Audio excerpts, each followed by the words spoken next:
اكتر ناس ناجحة شفتها في حياتي، معاها فلوس كتيرة، مشهورة جدا، عندها حياة احسن من كل حد، ما وصلتش للنجاح ده بطريقة سليمة. تمام.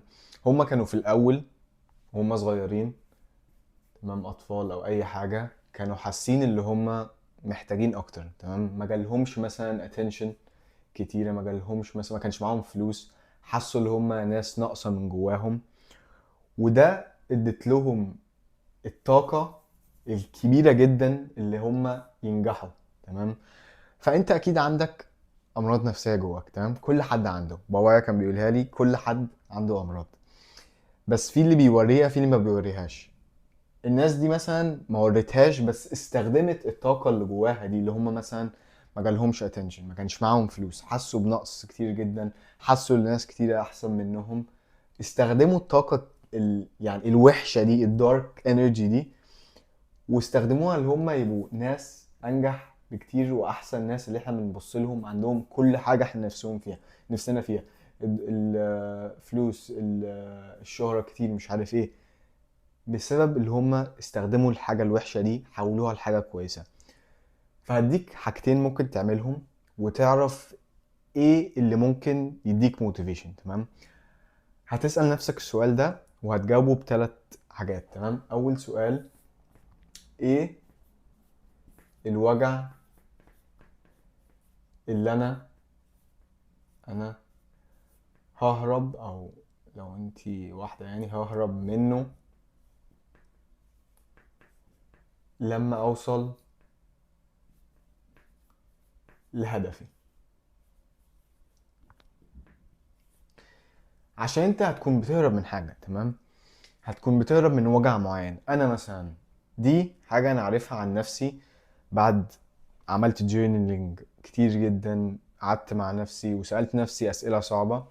انا في حاجتين بيعملوا لي موتيفيتنج جدا اللي انا اشتغل اكتر واجمد.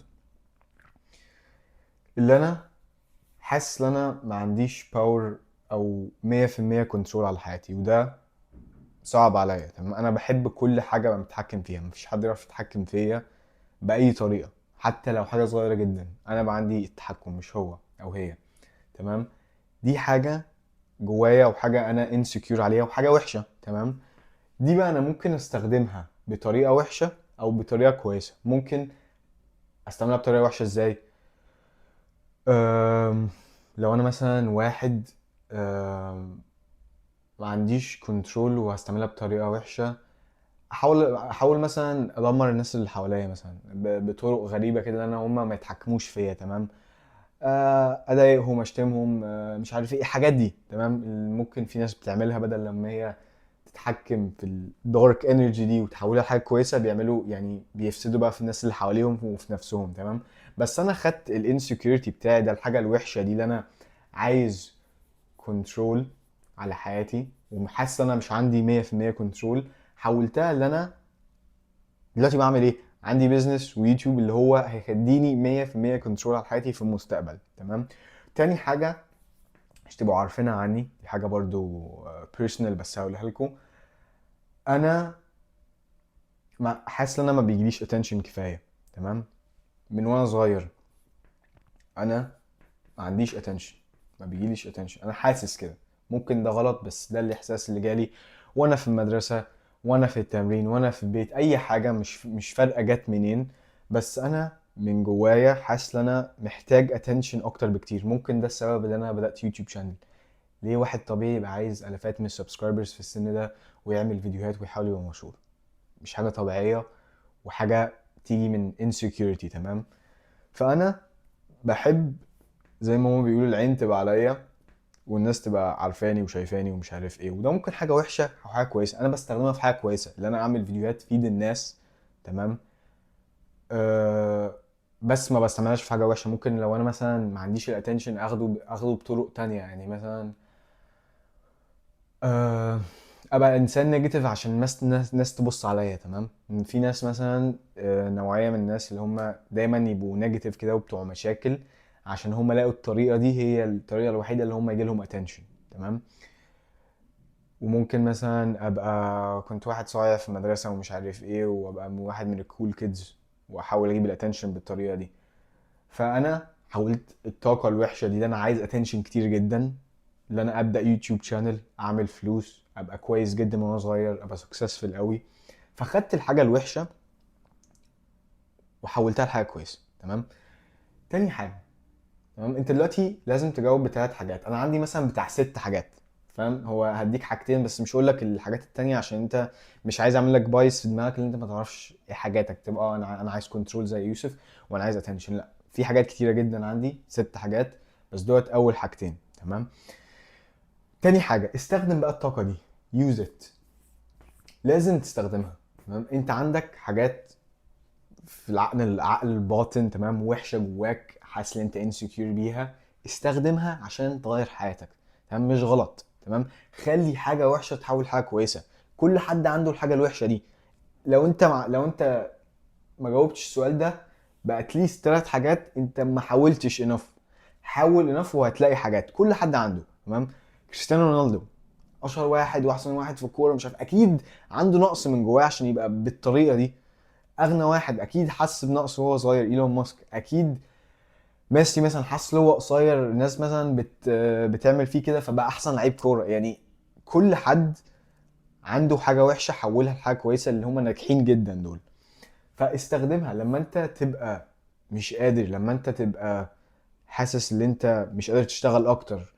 اه، طب انا بعمل كده ليه؟ انت بتعمل كده عشان كده، عشان تبقى عندك كنترول اكتر يا يوسف، انا كاني بكلم نفسي، يبقى عندك كنترول اكتر على حياتك ويجي لك اتنشن اكتر. تمام.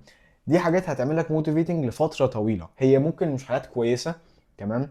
ومش ممكن مثلا ما تعتمدش عليها طول حياتك، ممكن مثلا اصل هو انت يا اما بتشتغل من حته وحشه، تمام، بتيجي من حته باد، بتجري من حاجه، تمام، او بتروح لحاجه كويسه. هو انت you're either running away from pain، بتجري من الوجع، او بتروح للبليجر، تمام، لحاجه كويسه. ساعات استخدم ده، ساعات استخدم ده. مثلا انا دلوقتي في الفتره دي بستخدم ده، تمام، عشان عايز اغير حياتي، عايز يبقى عندي موتيفيشن اعلى وعايز اغير من حياتي ومش عارف ايه. ده بيجي لوحده. تمام. ممكن فتره من حياتك انت مثلا شايف عندك ميشن او بيربس كبيره جدا، انا مثلا مش هصحى من النوم افكر مثلا انا عايز كنترول واتنشن والحاجات دي. لا، رايح لحاجه كويسه، ببني حاجه كويسه. بس دي بتيجي لوحدها. انا جات لي فترات استخدمت الحاجه الكويسه دي، ايوه حياتي بتبقى احسن، بس حياتي ما اتغيرتش قوي. ممكن لما مثلا لما معايا فلوس اكتر مش عارف ايه اعرف استخدم ده دايما، بس دلوقتي انا بستخدم ده، بتخيل الحياة الوحشة دي. وهو فعلا لو انا ما اشتغلتش الحاجات دي مش تبقى فولفيلد، او مش تبقى عندي الاتنشن، مش هيجيلي. لو بطلت اعمل فيديوهات على اليوتيوب خلاص باك تو سكوير 1، اكني ما عملتش اي حاجة وما بيجيش اي اتنشن كنترول. لو بطلت البيزنس بتاعي اونلاين مش عارف اتحكم 100% في حياتي، ومش عارف اعيش في اي حتة، اعرف امشي من البيت، الحاجات دي مش هيجيلي. تمام. فانا ما عنديش اي اوبشن. انت ما ينفعش يبقى حاسس ان انت عندك اوبشن، انا ممكن ابطل، ممكن ابتدي البيزنس ده، ممكن ما ابتديش. انا عايز يبقى عندي فلوس كتيره بس مش عارف ليه، انا بجري من ايه. هتعرف انت بتجري منين لما اسمه ايه، لما تجاوب السؤال ده. بس هو لازم تبقى حاسس ان انت بتجري من حاجه، لازم تحس ان انت ما عندكش اي تشويس ان انت تبقى سكسسفul ولا لا. انت لو قلت لنفسك انا ما عنديش اي تشويس غير ان انا ابقى سكسسفul، هتشتغل اجمد بكتير، هتشتغل اكتر من كل حد. هو فعلا انت ما عندكش تشويس. انت مثلا عندك 18 19 25 سنه او اكبر، انت لو ما غيرتش حياتك دلوقتي حياتك عمرها ما هتتغير. هتفضل بنفس الطريقه اللي كل حد بيها، جامعه او مش جامعه، يشتغلوا وبعدين يعملوا اسره وبعدين ماشي، ده مش غلط ولا حاجه. بس انت مثلا لو بتتفرج على الفيديوهات دي انت عايز تحسن من نفسك، ف مش هتغير من حياتك دلوقتي، عمرك ما هتتغير. وما تحسش ان انت عندك تشويس، لا انت ما عندكش تشويس دلوقتي، يا اما مش هتعرف تغيرها. بس ده الفيديو بتاع النهارده، استخدم الطاقه الوحشه دي حولها لحاجه كويسه.